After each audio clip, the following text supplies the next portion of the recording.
सीमा यादव हूँ और आज के बाढ़ समाचार में आप सभी का स्वागत करती हूँ। आज हम देश में हो रही मौजूदा बाढ़ की स्थिति और केंद्रीय जल आयोग द्वारा जारी एडवाइजरीज और फ्लड बुलेटिन्स के बारे में चर्चा करेंगे। आइए शुरू करते हैं। आज दोपहर तक केंद्रीय जल आयोग की रेड और ऑरेंज बुलेटिन रिपोर्ट के अनुसार देश में तेलंगाना और पश्चिम बंगाल के कुछ हिस्सों में रेड अलर्ट यानी अत्यधिक बाढ़ की स्थिति बनी हुई है, जबकि असम, बिहार, उत्तराखंड, उत्तर प्रदेश और पश्चिम बंगाल के अन्य क्षेत्रों में कई नदियां गंभीर बाढ़ की स्थिति में बह रही हैं। आगे बढ़ने से पहले बात करते हैं पिछले 24 घंटों में वर्षा के आंकड़ों के अनुसार प्रमुख वर्षा प्रभावित क्षेत्रों के बारे में, जो कुछ इस प्रकार हैं।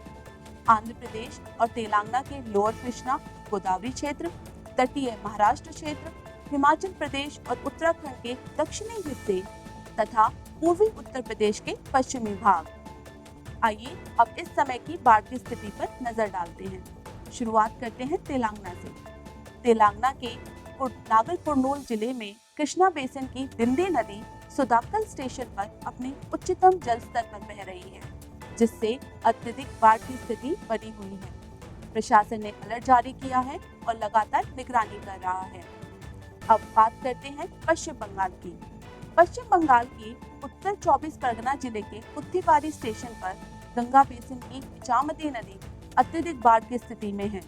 मुर्शिदाबाद जिले में फरक्का, विश्वनाथपुर स्टेशन और कूच बिहार जिले में तीस्ता नदी तथा रायडक एक नदी गंभीर बाढ़ की स्थिति में है। तटीय क्षेत्रों में प्रशासन ने अलर्ट जारी किया है। असम की बात करते हैं। असम में तिनसुकिया जिले में बुरीदेही नदी और शिवसागर जिले में दिखाओ नदी खतरे के निशान से ऊपर बह रही है और जलस्तर बढ़ रहा है। स्थानीय प्रशासन ने स्थिति पर कड़ी निगरानी रखी हुई है।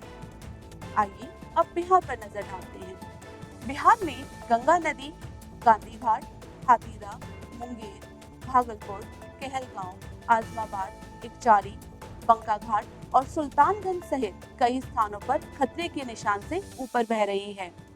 बूढ़ी गंडक, हरोहर, कोसी, बागमती, महानंदा, पुनपुन, परमान, दरदा और फुलहर नदियां भी कई जिलों में गंभीर बाढ़ की स्थिति में हैं।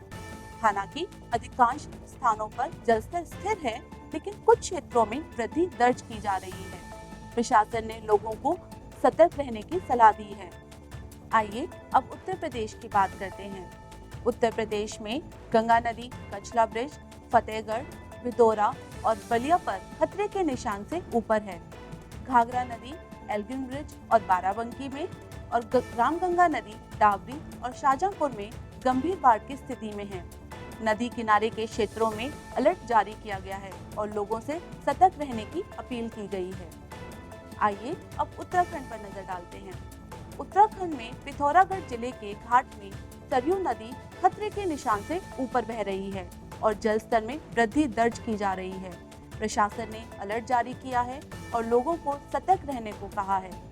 संक्षेप में कहें तो तेलंगाना और पश्चिम बंगाल के कुछ हिस्सों में रेड अलर्ट की स्थिति है, जबकि बिहार में सबसे अधिक स्थान गंभीर बाढ़ से प्रभावित हैं।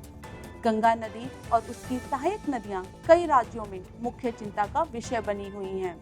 मानसून की सक्रियता के चलते नदियों के जलस्तर में निरंतर बदलाव आ रहा है और ऐसे में नागरिकों को सतर्क रहना आवश्यक है। आइए अब केंद्रीय जल आयोग द्वारा जारी आज की फ्लड एडवाइजरी पर एक नजर डालते हैं। शुरुआत करते हैं आंध्र प्रदेश से। उत्तर पश्चिम और उससे सटे पश्चिम मध्य बंगाल की खाड़ी, दक्षिण ओडिशा और उत्तर आंध्र प्रदेश तट पर निम्न दबाव क्षेत्र के बने रहने तथा उसके उत्तर पश्चिम दिशा में आगे बढ़ने के कारण आईएमडी ने अगले 24 घंटों के लिए पूरे आंध्र प्रदेश में बहुत भारी वर्षा की भविष्यवाणी की है।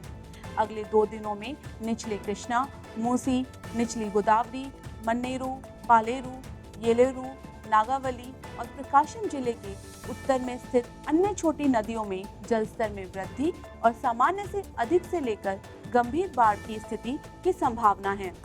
उपरोक्त नदियों पर बने प्रोजेक्ट्स में अगले 2 दिनों तक भारी मात्रा में पानी आने की संभावना है। तेलंगाना की बात करें तो निम्न दबाव क्षेत्र के मार्ग में उत्तर की ओर खिसकने और उसके तेलंगाना से होकर गुजरने के कारण गोदावरी नदी के जल ग्रहण क्षेत्र में बहुत भारी वर्षा की संभावना है। इसके चलते गोदावरी और उसकी सहायक नदियों में जलस्तर बढ़ने तथा सामान्य से अधिक से लेकर गंभीर बाढ़ की स्थिति की संभावना है। खासकर निर्मल, निजामाबाद, मेडक, जगीतर, मंचेरियल, पेड़ापल्ली, जे-भूपलपल्ली, मुलुगु, महबूबाबाद, आदिलाबाद, कुमारम भीम जिलों में गोदावरी नदी के बांधों में अगले 2 से 3 दिनों में भारी मात्रा में पानी आने की संभावना है। छत्तीसगढ़ की बात करें तो अगले 24 घंटों में बीजापुर, सुकमा और दंतेवाड़ा जिलों में सबरी और इंद्रावती नदियों में जलस्तर बढ़ने की संभावना है। आइए अब उत्तराखंड पर नजर डालते हैं। अगले 24 घंटों में भागीरथी, अलकनंदा, रामगंगा, शारदा, देवहा, गोमती और ऊपरी गंगा नदियों में अचानक जलस्तर बढ़ने की संभावना है। उत्तर प्रदेश की बात करते हैं। उत्तराखंड में ऊपरी गंगा नदियों से उत्पन्न बहाव वर्तमान में उत्तर प्रदेश से गुजर रहा है, जिसके कारण हरिद्वार, मुजफ्फरनगर जिलों की बाणगंगा नदी और मुख्य गंगा धारा हापुड़, बदायूं, फर्रुखाबाद, कन्नौज, कानपुर नगर, फतेहपुर जिलों में सामान्य से अधिक से लेकर गंभीर बाढ़ की स्थिति अगले 3-4 दिनों तक बनी रहने की संभावना है। चूंकि उत्तराखंड में वर्षा गतिविधि अगले 2 दिनों तक जारी रहने की संभावना है, इसलिए गंगा में भारी बहाव आगे भी जारी रहेगा। आइए अब सिक्किम और ऊपरी हिमालय पश्चिम बंगाल पर नजर डालते हैं। अगले 24 घंटों में अलीपुरद्वार, जलपाईगुड़ी और कूच बिहार जिलों की तीस्ता, झलढाका, तोरसा, रायडक और संकोश नदियों में जलस्तर बढ़ने की संभावना है। ये थी आज की बाढ़ की स्थिति की सूचना। जलस्तर और बाढ़ की पूर्वानुमान संबंधी नवीनतम जानकारी के लिए कृपया सेंट्रल वाटर कमीशन की वेबसाइट पर जाएं। सूचित रहें, सुरक्षित रहें और हम आपको अगले बुलेटिन में मिलेंगे। तब तक के लिए धन्यवाद।